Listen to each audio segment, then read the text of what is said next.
What's going on, Junkie Nation? Gorgeous George and Goes checking in here. Happy New Year to everybody. This is one of our first interviews to start off 2025. His name is Youssef Zalal. He's got a big fight coming up against Calvin Kattar at an upcoming UFC show here in Las Vegas at the UFC Apex. These are featherweights. And man, I'm looking forward to this one. Youssef, in your last fight, you retired a fighter.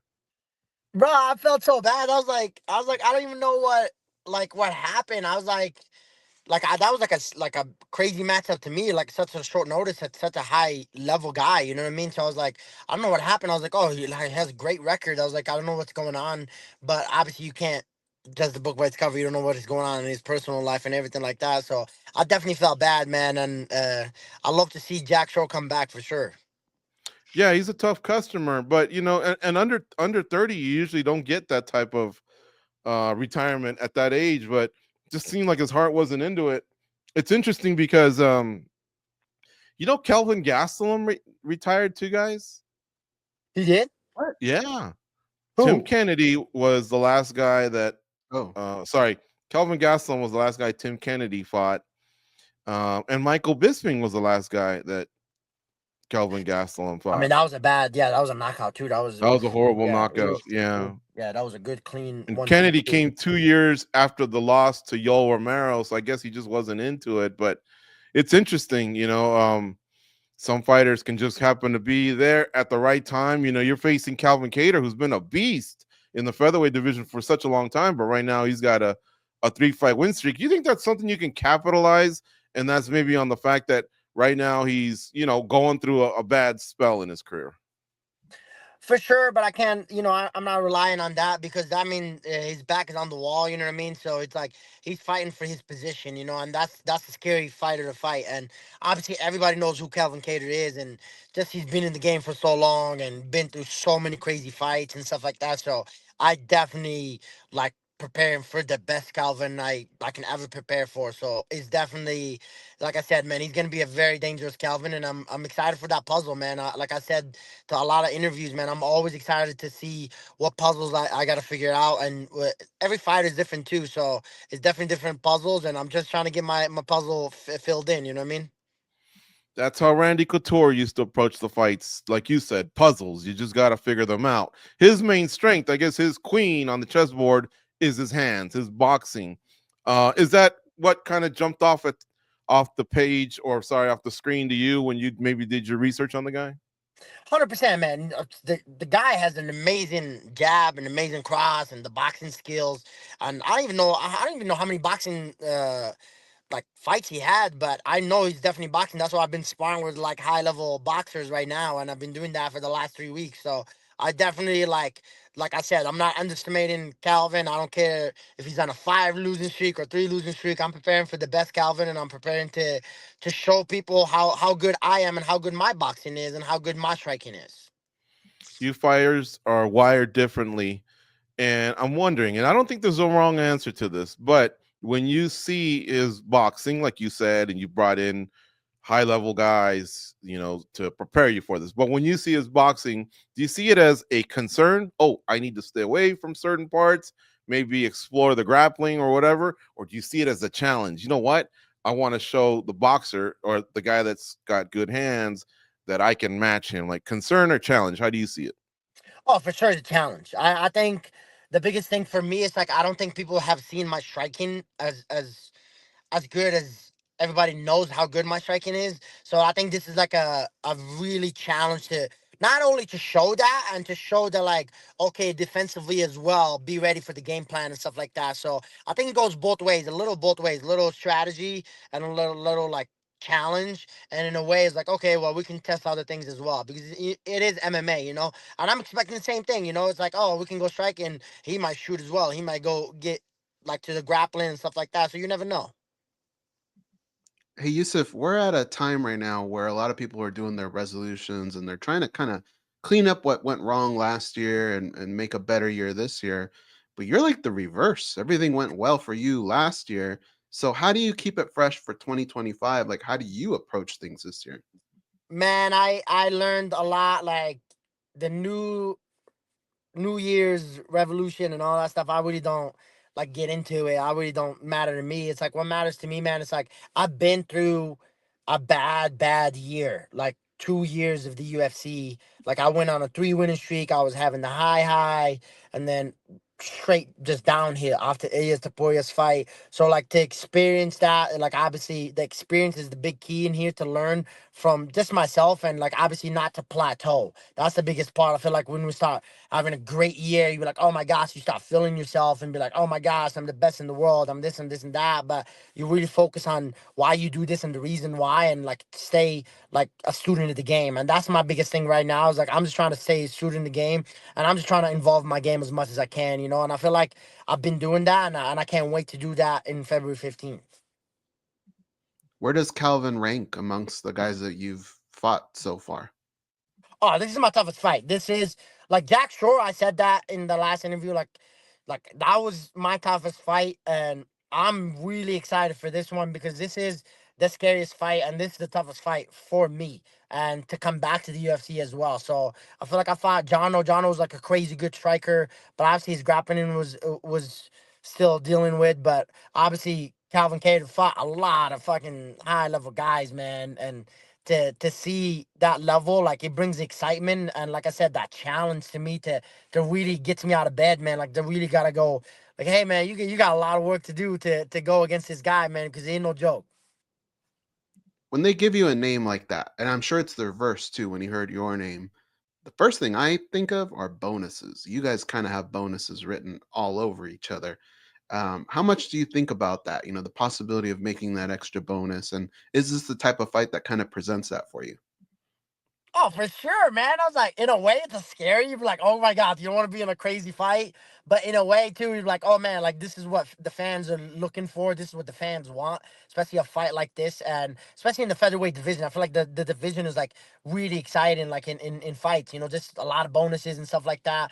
But obviously, who doesn't want to start the year with a 50K bonus? That's another reason why you want to go and fight and show out in front of the people. So 100%.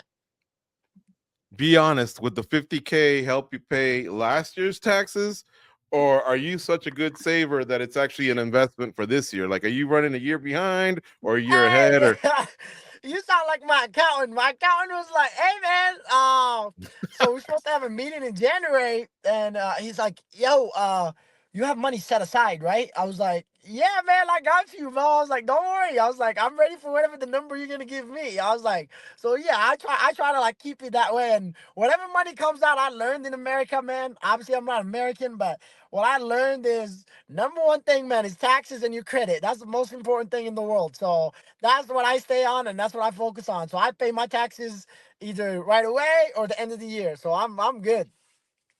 there you go. See, he's my brother. He's always looking forward, where I'm like, chasing, trying to figure out what the hell mess I just got into. So I think we would do different things with our 50K if we were fighters. It's like, hey man, I gotta pay a little 20K right there. Yeah, exactly. Those bonuses, man, they're lifesavers. Apparently, I hope one day I haven't said this in a while, but I hope one day the bonuses get moved up to like 100K. See, I like For you. I every like that energy. finisher. Like bring that energy, brother. Yeah, yeah. Let's do For that. every finisher, like 50K. It's been 50K for a long time, I thought it was and 75, right? And then it went to 50K. it used to be like 60, 75. He would kind of move them around. Then they did 126 for UFC 126 or 129 for UFC Well, then they 129, did something like that. 300. Then they did Yeah. 300. That was obviously out of the norm. But then I guess they were doing 25,000 for some of the smaller shows. So he felt bad because anyone that was on a smaller show was only eligible for 25. So he goes, you know what? 50 across the board. But that literally was at least 10 years ago.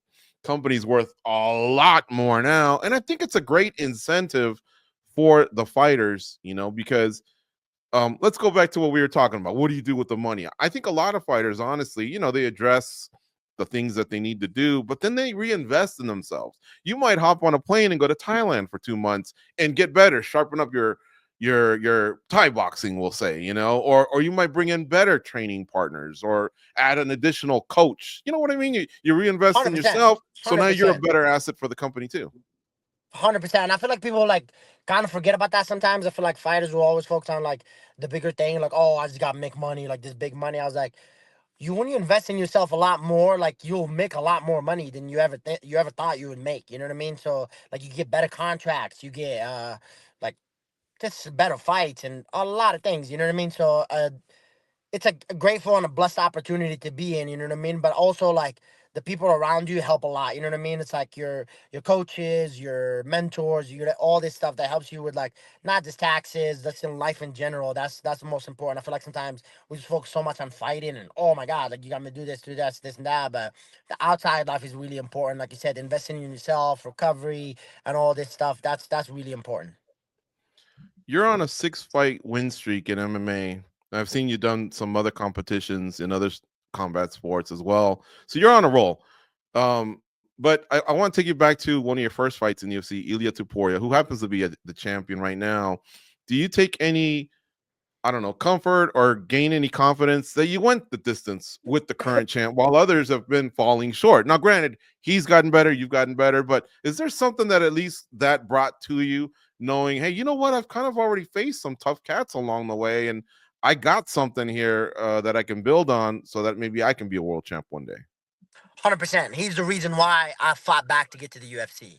As soon as I got kicked out of the UFC, he became a champion like a year after, and that was like my sole motivator, my soul, the guy that I'm coming after. That's literally who I'm coming after. Doesn't matter, and obviously I know the challenge to go there. It's gonna be a lot harder. You know what I mean? It's like for an example, Calvin Kattar. That's the first name, and Jack Shore was before that. So there's a lot of names that are gonna come my way that I really have to face and go through. But 100%, this is always stamped in the back of my head. I'm like, okay, like I fought the champion of the world. Obviously, he got better. I got better. So my main thing is to improve my skill and trying to get to that level and catch up to that guy and really show what I'm about and show all the things that I said and I will do. Mm-hmm.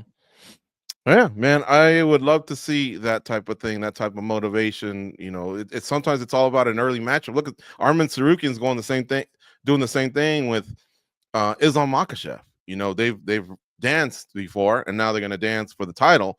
I'm sure both guys have gotten better, but there's something to take from at least surviving that dance. You know, and mixing it up.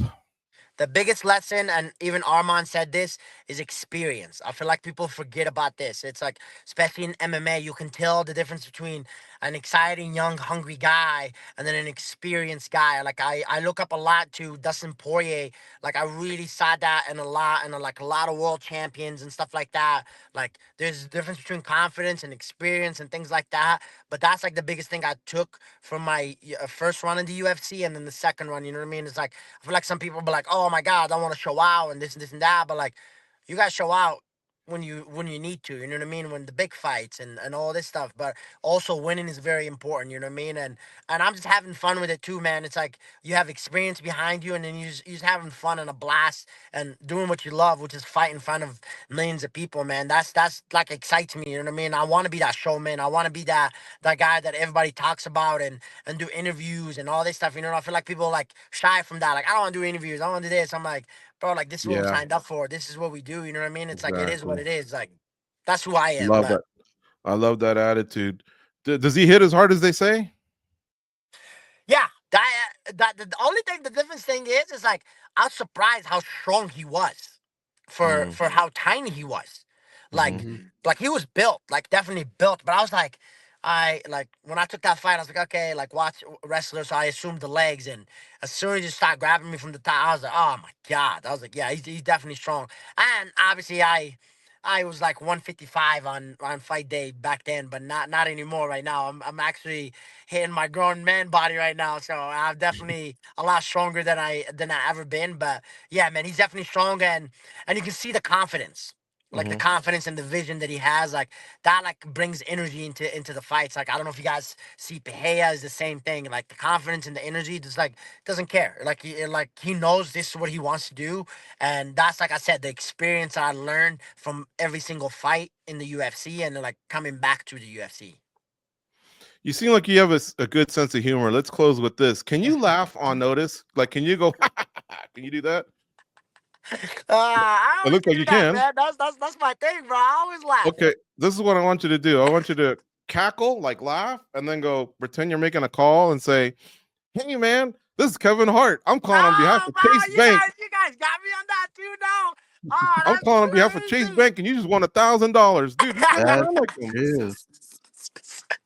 Hold on. But How are that's we gonna do this? How are we gonna do this? Do you want me to So you laugh got to go again? like this. You got to go like this, like pretend someone says hello, obviously, and then you go, "Hey, man, it's Kevin Hart from Chase Bank. You just won $1,000," and then start laughing again. I'm telling you, you could fool a lot of people if you block your number.